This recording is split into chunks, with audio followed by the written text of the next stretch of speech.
Welcome to Lawyer Business Advantage. This podcast is dedicated to helping attorneys earn more money, get better clients, and spend more time with family. I'm your host, Alay and founder of Law Firm Success Group. Smart business guidance for small law firms begins in 3, 2, 1. It's my pleasure to welcome to Lawyer Business Advantage my co-host, Chelsea Pagan with Hepner and Pagan. Chelsea, how are you today? I'm really, really good. How are you? I'm good. I'm about as good as I was, 5 minutes ago when we when we just hit Yeah. pause in the last episode. I mean, So, I feel better now because I'm riding that high of just talking about all things law firm business, which is my favorite, versus, having to think about all the work and the emails piling up in my inbox while we're having this conversation. so we're going to get into the other side of the coin. So the last episode we talked about hiring, which is so much fun to talk about. And today, we're going to talk about something that is kind of a headache to discuss, which is employee performance and specifically employees that aren't performing well. If you have a team or have ever had a team, you've probably had an employee who's not performing well. Um, and of course, you know that they're not doing a great job. You don't need metrics or things like that to tell you. So today, let's dive into, those situations and what are some of the things you've done and some of the things we work with our clients on to really help assess that situation, hopefully turn it around. Yeah. So, the one thing I would mention, to kind of start things off is, um, you've been at a couple law firms, you've seen some employees who are not performing well. Um, it's how does that impact the team? When you've got one person on the team who's not really getting it done. Yeah, I mean, not only are you having to pick up slack for somebody and it's impacting everybody's workload, right, to pick it up, but just the overall energy and the morale takes such a hit because you're working hard, you're trying to do the best work you can, and that doesn't mean the other people are perfect too. Make the distinction between somebody who's really not performing and then everyone else who are going to make reasonable mistakes and things like that, which I think sometimes people think that employers are looking for perfection, and it's definitely not what it is, right? But it just makes everybody else feel like, why is it acceptable for them to perform that way? And I'm sitting here working as hard as I can, killing myself, and they're at the same level, probably getting paid the same amount I am, with the exception of, when we'll talk about how you pay and how you incentivize people, right, with bonuses and all of those things. But just put everything on level, um and the quality of work, and you're just kind of, what are we doing here, right? What are we all working towards if that's part of the team we're creating? It's, the cliche of you're only as strong as, your weakest link, and that's totally valid, especially in a law firm environment where, and smaller law firms. I know some of the bigger law firms, depending on the structure, it can definitely be more competitive, and but the average law firm is more of a team, especially when you're talking about, smaller firms. I mean, we've got 5 attorneys and 3 admin with us, and you spend way too much time together to allow one person to suck the life out of the rest of your team. It's just not worth it. And I've just seen it. I've learned a lot about being the person who feels like they're working really hard, and also watching a team when you have 6 people working really hard and one person maybe just not pulling their weight.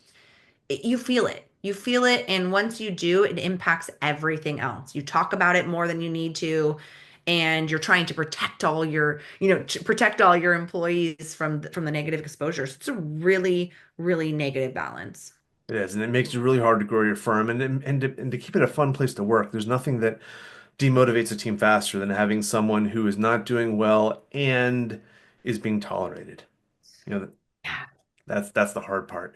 And it seems like there's a couple of different types of people that are in that. One is the ones who are sort of aware that they're not doing a good job and they just don't really care. They're kind of trying to do the bare minimum and skate by and it's just a job to them and they don't really care to do a great job. Then you have the type of person who um, isn't aware, right? They think they're actually doing a really good job. This is the person that would give themselves, on a scale of 1 to 5, they would rate themselves a 5 across the board. If you were doing the same rating, there would be some threes and twos in there, not so great. Um, what's been your experience with those? Yeah, I feel like it's been a little bit in between, but more often than not, I feel like it's the first, right? People who just don't really care. Maybe I'm a little bit naive. I feel like everybody is very capable of a lot when they actually care about it. And so if they're not getting it and they aren't really putting in the time to try to get it, it's because they don't care. And we've also had situations where the person's just not getting it and they care a lot, right? And they're trying and putting in the time. And there's such a different level of patience for those two people, right? The people There who is. are just like, they're punching the clock and not a minute later than 5 p.m. are they out the door, right? For the benefit of anyone, the client, their work, doesn't matter. And then there's the people who will stay an hour and a half later because they're just trying to learn and get it done. So when it comes to that balance, and especially as an employer, you're looking for who is most coachable in these situations. Who do I have the likelihood of increasing their ability to produce here, right? It's not the first one because they don't care. If they don't care now, what's dangling the carrot, is not going to matter. But the person who wants to learn but just isn't getting it, that's more of an investment aspect, right? From a firm perspective, what can we do? How can we support you? You want to learn. Um, and talking about the other example of they don't even know, right? They don't even know. That to me is something that the employer likely realized was a problem within the first 2, 3 weeks of this person working there and just made kept and then time went by and you just let it go for so long because you know that type of person immediately who thinks they're doing a good job and just isn't because they talk like they think they're doing a good job. Yeah. And so I feel like that those ones are easier to spot and deal with, kind of actually, because you should know it early on, versus the one that doesn't really care because it's like they're kind of doing good work, they're getting it done, they're just not doing anything extra. And then, the third example of they're putting in all the time, but it's just not working. And how do we make them produce? You'll get one of the three or all three at once at some point. And it's really hard as an employer because you care about all these people so differently, right? You care about them. They're always generally good people. We've never had bad people, right? They're good people. You're just trying to figure out how to motivate them. So I don't know. Trying to find the right approach to different employees is really a struggle. It is, and I'm so glad I'm getting your perspective on this because I would rate those three. I would handle them all kind of differently. Like for me, the employee that's coasting, that's actually pretty easy for me to sort out. The employee that it thinks they're doing a great job, but they're not. I'm going to dig into that more here in a second. But the hardest one, where you and I both agree on, are the employees that, oh my God, they're just so awesome. Like they have everything accept what they need to do their job. And that just, it's heartbreaking because you're like, oh my gosh, great attitude, tries really hard, super awesome to be with, Yeah. but they can't do their job. Yeah. And that for me is the toughest, I think for you too. Um, but I want to go back to the employees that think they're doing a good job, Yeah. but they're really not. And I find a lot of that actually has to do with the law firm owner. Because when we're working with law firm owners and we're talking about their employees, this comes up a lot. And I'll ask them, well, okay, have you done a review? And usually they have not. I'll say, okay, well, what feedback have you given them on their performance? Usually not much. And then we ask, okay, well, how often do you thank them for a job well done? And I get this response. Oh, I say thank you all the time. I tell them what a great job they're doing. I tell them how awesome they are to have in my law firm. I tell them all of those things because I'm trying to give them motivation and have them perform better. It's validation. It's total validation. So it's no wonder this person thinks they're walking on cloud nine because that's what the owner is telling them. As opposed to a conversation about, look, we have some expectations here for you and you're not meeting them. So let's talk about what has to change so you can perform to our expectations and be a great employee for us. You know, Yeah. that's where that employee that's doing just what they can to get by, that's where I find it's actually pretty easy to move the needle on them, because they want the job. They're they're there, they're doing the job. They just happen to be doing the bare minimum. So if we can just raise the bar, they'll either raise with it Or they won't. or they want to leave, right? Yeah. Either way, we'll be okay. And I find those people usually are motivated by things like money. They're motivated by things like flexibility, and they're motivated by things like comfort, right? They're in a good situation. They're happy with their situation. So they're doing what they can to keep their situation. And if you tell them, look, I need you to do more because you've been with us for so long and we need you to step it up. Oftentimes they do. They're not going to be an A player, but Mhm. if they were a C player before, they might be a B player, and that's solid for a firm. Yeah. And sometimes I think what at least I've learned in the last couple of years is it's often not the right situation, right? If you as the employer aren't willing to kind of do the thing that you think this person needs to stay and be motivated, it's probably because there's a part of you that wants this person to go. Okay. Oh, okay. Meaning I'm pretty flexible, right? With my firm. I want to pay people more. When the firm does better, that goes to my employees usually first and then us, and then we kind of figure out what goes from there because I want happy employees and good employees to stay. But if you feel like you're constantly trying to make it work or you're making adjustments and it's just not working, at some point, there's a part of you that feels like it's not right.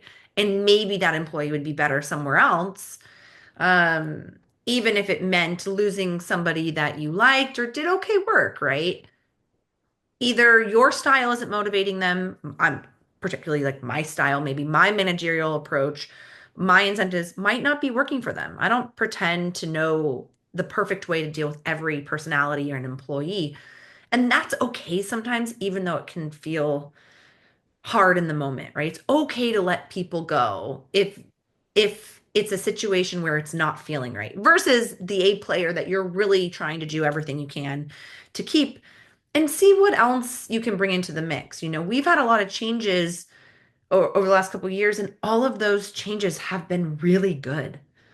They're hard in the moment when we lose employees that we adore, that we worked with, that we're comfortable with, but then we transition and get a new flux of employees that made us all even better, right? And those employees could be happy in what they're doing now. It's okay, right? It's not coming from that place of desperation. It's knowing it's right. And that's a little bit of sometimes what I think employers have to have. It's that gut or feeling too. It can't all be dollars and cents. It has to be, does this feel good? And sometimes you're wrong. Sometimes you lose good people because you make the wrong choices, but it's all relative and you got to move on. And But sometimes you don't lose people through any fault of your own. Sometimes they just leave. And that's one of the things I talk about in the book is that employees have their own lives.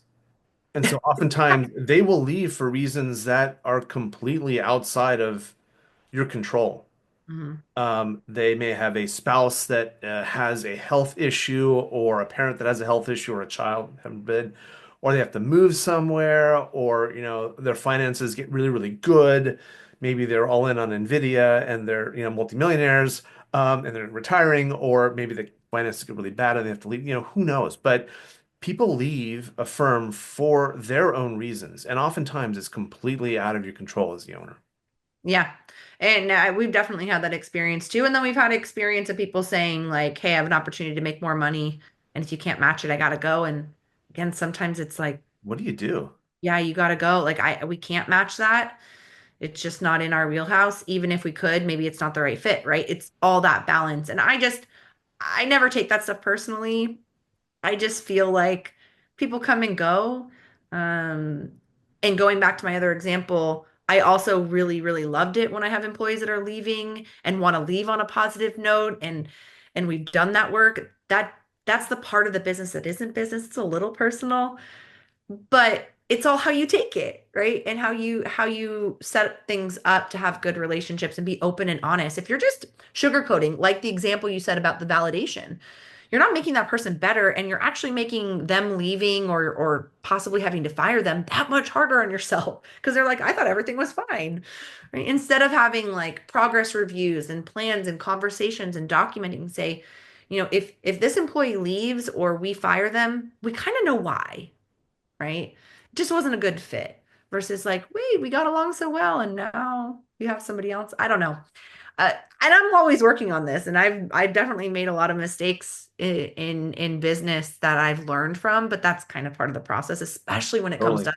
to managing employees. That's always a learning experience Oh, every it year. really is, and it's really hard to do, and it's something that I don't think anyone does perfectly. I don't, uh, and that's totally fine. When you're dealing with the human element, Yeah. it's who knows what can happen. But I find that it all comes back to clear communication. So Mhm. I have a couple of things when I manage my employees and when I work with my clients. We always want to make sure that if someone is going to get a negative review, especially, but also a positive one, that it's never a surprise. Yeah. They should never walk in there thinking they're going to get one kind of review and then end up getting something else because that means there was a complete disconnect for God knows how long. So if things are going well or things aren't going well, having those regular check-ins about how they're doing, whether or not you have goals, doesn't goals are helpful, but you don't need them. You can check in with the person and say, and give them your perspective on how they're doing and ask for their perspective on how they're doing and have an honest conversation about it.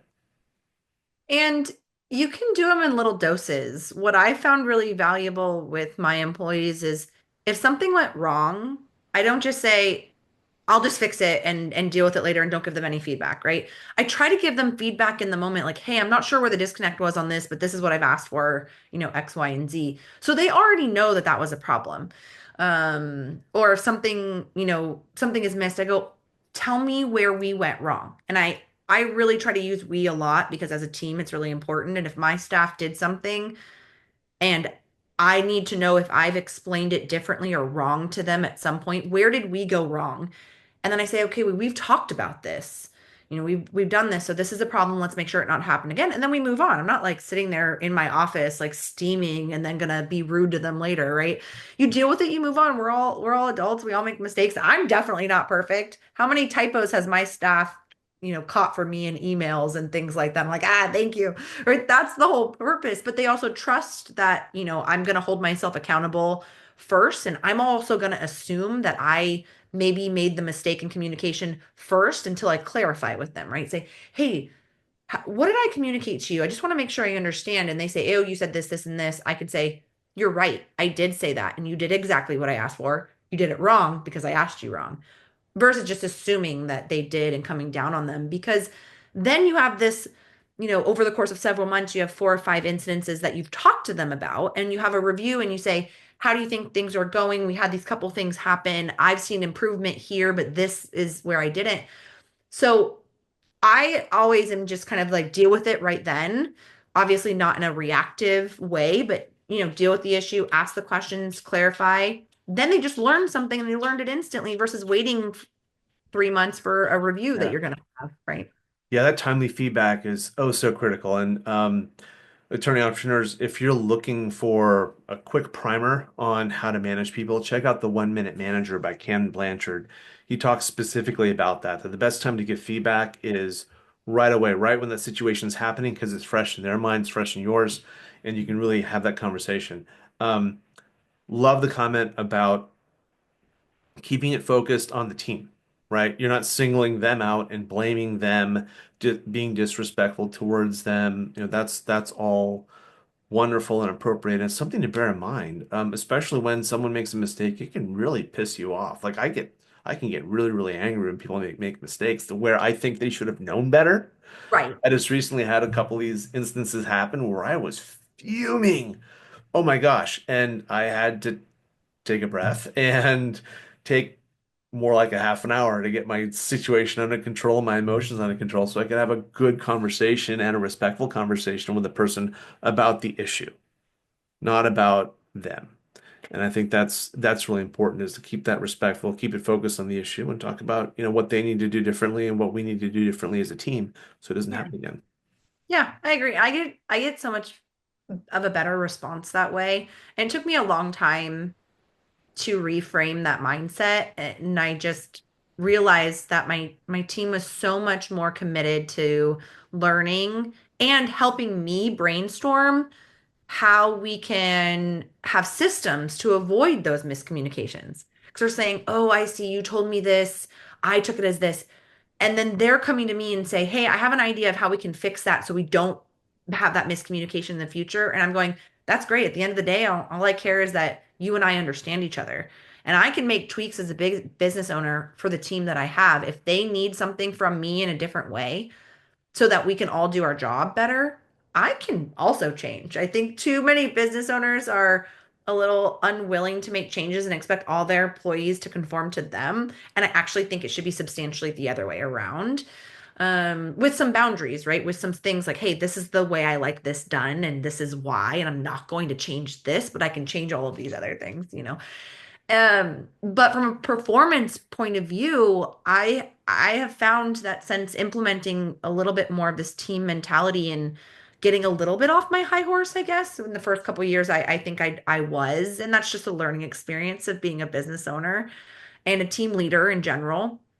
I just get such better feedback, and my team and I work better together. We're in better moods regardless of the issue because I'm not saying you really messed up, right? I'm frustrated. I'm angry.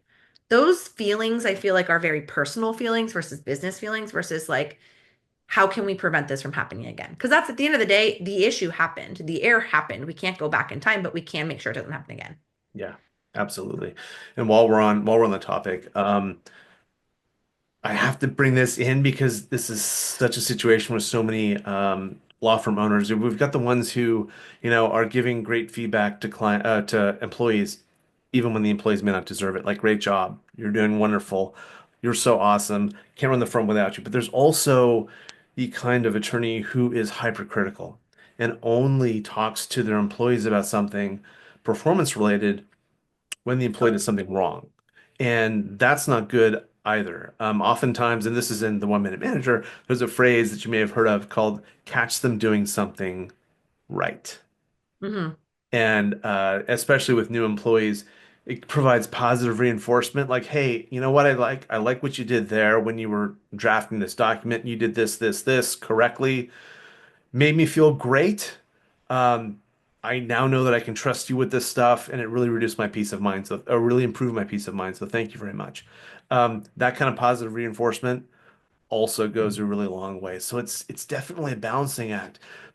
But the challenge becomes when you're dealing with an employee who makes repeated mistakes. And I don't know about you, Chelsea. That's a pet peeve of mine. What about you?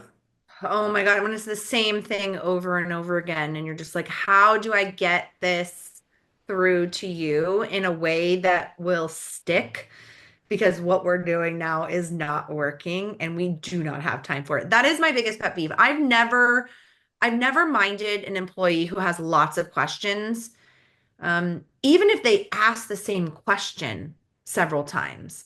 It's that to me I can manage and deal with versus making the same mistake. At least they're asking before they make the mistake, right? And I just don't want, I never want to discourage people from asking for help or support when they're trying to learn. Obviously, there will be a tipping point where I'm like, I can't answer this question again. But I would much rather an employee ask lots of questions and clarify, especially in the early stages of employment, than just keep making the same error and assuming it's not making those adjustments that we talked about. Because you also don't want to discourage people from having some autonomy and confidence. Like, so when we get to that point, we say, hey, I trust you. We've talked about this. I know you know it. And they make the error and he goes, hey, I appreciate you trying. Here's how we're going to tweak it. Let's make sure. And then they do it again. Then it's like, okay, now you've lost the autonomy I gave you. And now I have to make sure I'm reviewing everything that's going out. I've had that issue as well. And I've been very lucky where I feel like once we get to that point, it really doesn't happen again with our employees That's where great. they really do want to make improvements. Doesn't mean that it wasn't a difficult conversation, Right. but if the employee really cares about the quality of work that they're putting out in family law, you have to care a little bit. If you didn't care, you're in the wrong business, right? In family law, you have to care. These are people's children, people's life savings. And if you care, you're going to want to do a better job. And it only takes one time of being like, hey, this was unacceptable. You know better than this. We can't let this happen again. How can we make sure as a team it doesn't happen again? And they're like, oh, you know, I always say, like, you don't ever need to say I'm sorry to me. I'm sorry is like you hurt my feelings, right? All you need to say to me is I understand and it will not happen again. And I'm going to be like, cool, you want to go to lunch? Right? Like, cool, let's go get lunch, right? Let's move on. That's how you are, and I'm very similar in that I don't like it when people say sorry either, Yeah. especially when, and here's a pet peeve, they say that they're sorry and then they go make the same mistake again and then they Oh, apologize again. This just drive you nuts. It drives me bonkers. drives me nuts. Skip the apology. Let's just fix it. And once it's done, let's move on. We got stuff to do. Yeah, Let's get to it, you know? exactly. So if someone's making repeated mistakes, I find that there's a few things that could be going on. One, they just don't care and Yeah. they just keep making the mistake over and over again. To your point, that doesn't happen very often in law. The Mm. second thing could be that they care, but it's just not their skill set. I was Yeah. dealing with an employee in another business where the person kept making spelling and grammar mistakes just over and over and we would ask her, spell check the stuff, spell check the stuff. We would have Mm. other people read it, but anytime she would send something out without oversight, it wouldn't be good because her grammar and English was terrible, and no amount of spell checking was going to be able to fix it. So Yeah. sometimes they just don't have the capability to do it. Or, Yeah. and this is sometimes the hardest one, they're not getting the corrective feedback in a way that works for them. So they're not able to learn because the feedback doesn't resonate with them, either because they learn in a different way or because it's being delivered in a way that they can't process and act upon. And that one's Yeah. really tough. Yeah. When I was starting, when I was a law clerk and then an early attorney, I feel like I know that I was a little messy, meaning I was the one that didn't necessarily catch all my typos and wasn't as detail oriented, which is a surprise in my life because I'm very detail oriented everywhere else. Because I was just trying to get so much work done and be that attorney that was doing it all and and was getting tasks done faster. I definitely knew that about myself as an employee. And I wasn't getting feedback. I was just getting like edits and like move on and like go correct it, but not actually somebody sitting and saying to me, you need to slow down. I need you to be detail oriented so I don't have to. And I feel like we'll make more progress. But I didn't really get that experience. So as an employer, I'm expecting my team to be more detail oriented and catch my mistakes, right? Because they're the ones that have the time to do it. I'm doing things a little quicker. But once it was mine, right? Once it was mine and I was being protected, I was able to slow myself down, be more meticulous, and also help my team. But that, I think, the experience of knowing that about myself, that I was that employee that would piss off my prior, employer, um, is that I think making sure that they know, like, hey, I get it. Like you're trying to get work done. Spell check wasn't on, or the word is right, but it's the wrong word and it didn't catch it or whatever. And you're trying to get one thing to the next because we're so busy. But here's where it's valuable for the client, right?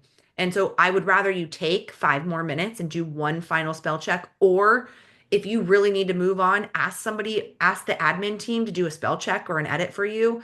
That's okay. I'd rather do that because that's going to save me time, but talk to them about it.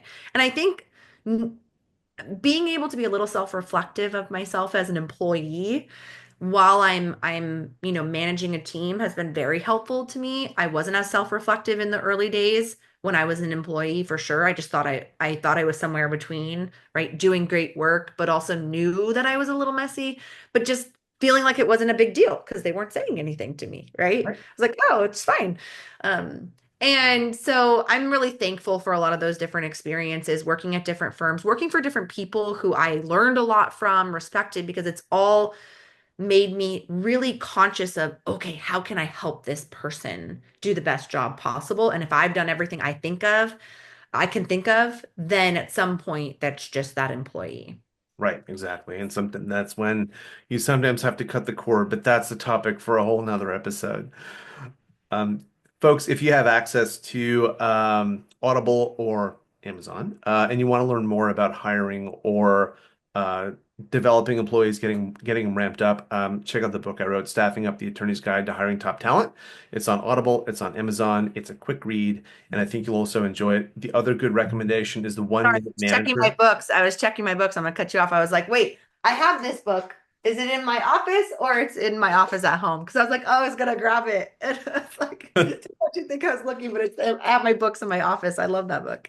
Awesome, great, and I'm so happy to hear that because I can see you putting some of those things into practice and into action. So it's awesome to see it awesome to see when it works out so well as it's done for you and Emily. So, Chelsea, thank you so much for being on the show.